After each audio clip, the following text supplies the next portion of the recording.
श्रीभगवानुवाच पार्थ नैवेह नामुत्र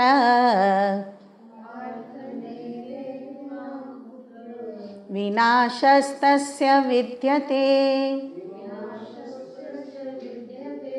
न हि कल्याणकृत् कश्चित्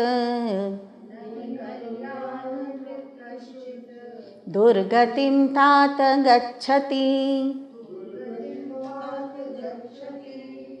Arjuna's doubt as to what will happen if I am not able to accomplish my spiritual progress in this life and the life terminates in between.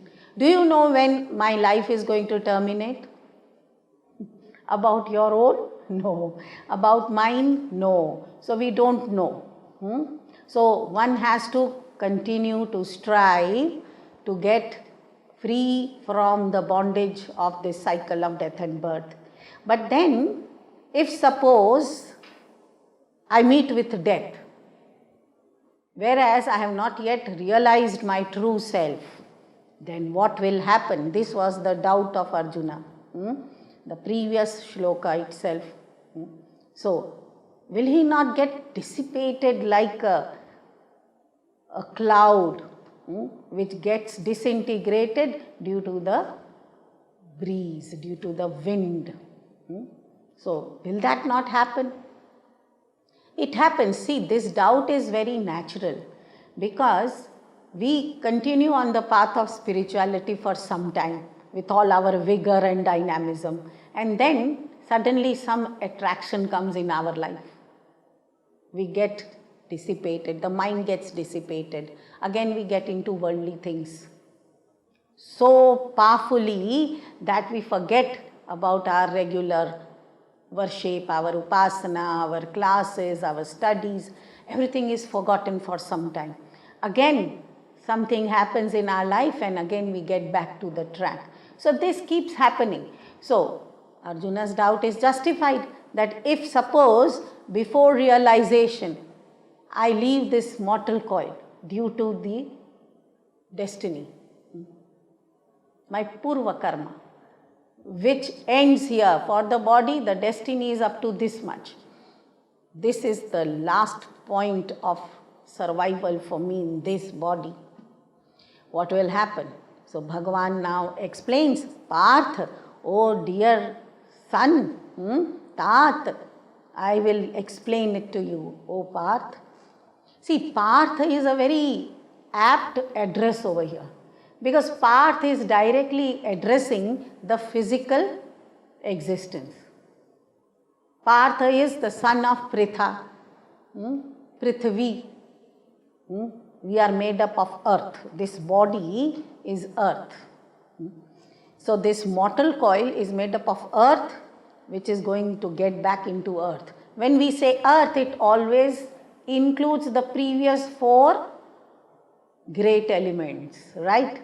Because earth already consists of space, air, fire and water plus its own element. So all the five put together, it is this body.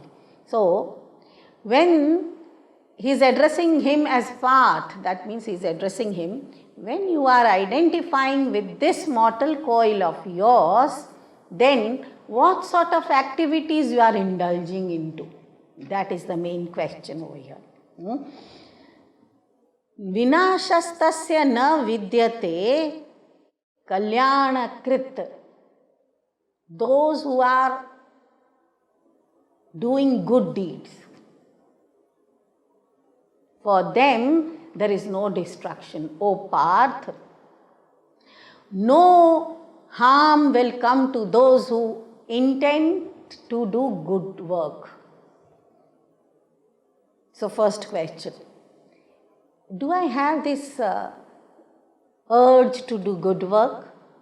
Do I want to do some good work? Ask yourself. Yes, I want to do good work. So I fall into the category of those who wish to do good work. Then there could be some people who don't think on those lines. They want to satiate their desires, that's all. Whether it's a good work or not, they don't care for that. But some people are there in this world who wish to do good work. Very good. Let us join hands to do good work. Let us plant 1 lakh trees. Okay, good work. Let us keep our cities clean. Very good work.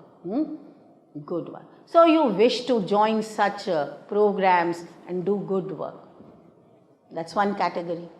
Another category can be those who are good. So whatever they do will be good only. Which one sounds better? Those who wish to do good work and they do also good work. And those who are good, therefore whatever they do is good. Which one is better? Definitely the second one, right? This is the very thin line between the two types of people about whom Bhagavan is going to talk about. But both are wishing to do good. Whatever is happening around them, with them, it's all nothing but goodness. Kalyanakrit. It is not only good for themselves but also good for the society, for the world. Durgatim na kaschit gacchati. They never meet with a bad destiny. Why? Because today's work makes tomorrow's destiny. But then today I am facing all bad things in life. Today I am in great trouble. What about that? Yes. So don't I realize that my own past deeds would have brought this kind of destiny for me? So do I need to continue on those lines, or would I need to bring some change? Oh, I am busy bringing change in the world around. I have no time to bring change within me. That is the problem over here. What is more important? To bring change within me or to bring change outside me? Within me. Why? Because that's within my limits of work. How can I bring change externally when internally my intent is not in the right direction? Am I sufficiently righteous? If not, doesn't matter. Past is gone past. Who says that you have to continue on the same lines? So Arjuna is not asking about those people. He is already asking for those who are already striving to evolve, right? He had asked a question that if suppose somebody is putting a lot of effort to evolve, but keeps on committing mistakes here and there and is unable to actually touch that limit beyond which begins the actual spiritual progress, then what happens? And then the life gets terminated. For whatever reason it can be. Either he gets deviated from the path because of some extreme distraction, or he meets with death. In both the cases, that is the end. Then what happens? Yes, therefore, he is not talking of ordinary people. He is talking of those who are already on the path. So, do you think that you are on the path? Yes. Why? Because there are innumerable human beings in this world. If only talk about human beings, even then there are innumerable human beings. Apart from that, there are innumerable species of other kinds of beings. Now you are one of those chosen ones who would like to read the Bhagavad Gita. Think of that. Don't you feel good about it? Don't have to be proud, but you have to feel good about it. You have to be thankful to God. You have to offer your gratitude to God that thank God, oh Lord, by your grace, at least I am peeping into the scriptures. To that extent, I am trying to refrain from worldly indulgence for whatever reason it can be. That is the fact. On top of that, when Arjuna has asked this question, so the person is already doing some kind of upasana. Why? Because this is the 6th chapter. We have already learnt in previous chapters about karma yoga. So the person is supposed, the seeker is supposed to be already involved into some such activity which can be called as good, sacrificial, good for the society, good for the family. So he is already not indulging into any violent, negative thoughts, words or deeds. To that extent, he has already tried his best to withdraw from his desires. Now the question comes that amongst the two, when we said that the second category people are supposed to be better. So definitely the two will get different destinies. But Bhagavan over here said, neither here nor hereafter will any bad come to them, will any harm come to them, those who are intent to do good. So now, what can happen to those who wish to do good and have been doing good work? There is doership. They enjoy doing good work, so there is enjoyership. But yes, it can be so that they are not self-centered in the sense that they just want to satiate their worldly desires. They have crossed that limit and they have come to this arena of doing good work. Okay, fine. And then what will be their destiny after death? What will happen? In the Bhagavad Gita later on, in one place Bhagavan will say, Kshine punye martya lokam vishanti. After exhausting the meritorious deeds that they have performed, after enjoying the fruits of those deeds, they come back to this world of death, mrityu loka. So that can be one. Another thing is, they can get liberated once for all. If suppose in our religion, in Hindu Shastras, this concept of hereafter wasn't given, then every life will terminate one day. If there is birth, there has to be death. That nobody can deny, because everything in this world is subject to termination, subject to change, therefore termination also.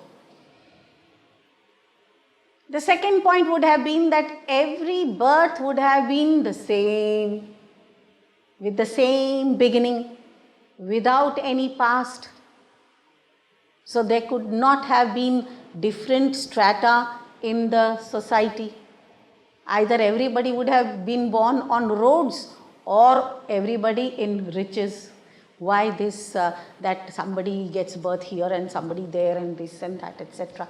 No plurality would have been possible. There would have been absolutely one flat kind of birth. Then why also so many species required? Then only one would have been enough.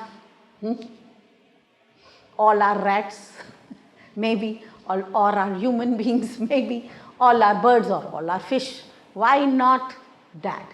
That itself proves that there are different kinds of births. Definitely the different kinds are to be defined by some characteristics.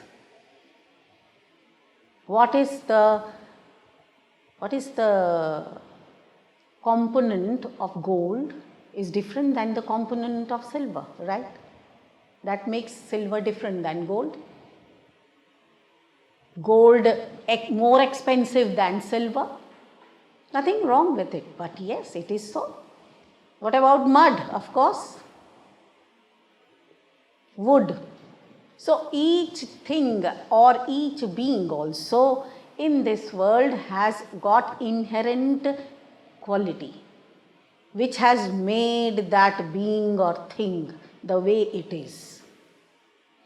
And therefore it has a past and it has to have future until and unless it gets terminated for once for all. So there is a future. So it is not death, but it is transmigration. How about that? What happened to your uncle? No, he transmigrated. Why call it death then? Yes, we have called it death because death indicates discipline. Yama is the first discipline required on the path of spirituality. That is death. If I am unable to discipline myself in this life, then the king of discipline, Yamaraj, is there to put me into discipline. As many times I will take birth, I am getting one more chance to discipline myself. In what way? To discipline my mind-intellect equipment to get integrated and so that it gets focused on my Satchidananda Swarupa to get back to my true nature. That is the discipline which will be taught in every life by none other than the Lord of Death himself. So therefore, the yogis don't meet with death because they are self-disciplined. They don't have to be disciplined by death. But an ordinary man has to be disciplined by death, or any being for that matter has to be disciplined by death. So this yogi who has not yet accomplished that self-realization and has met with death because of not completion of his discipline. So what happens to him? Bhagavan says, since he is a yogi, since he is trying to unite with the divine, he is the yogi, since he is trying to unite with the divine, so therefore he cannot think bad or ill or negative about anything or anybody, therefore all his activities will come under the goodness, good and not bad, and therefore nothing bad will happen to him.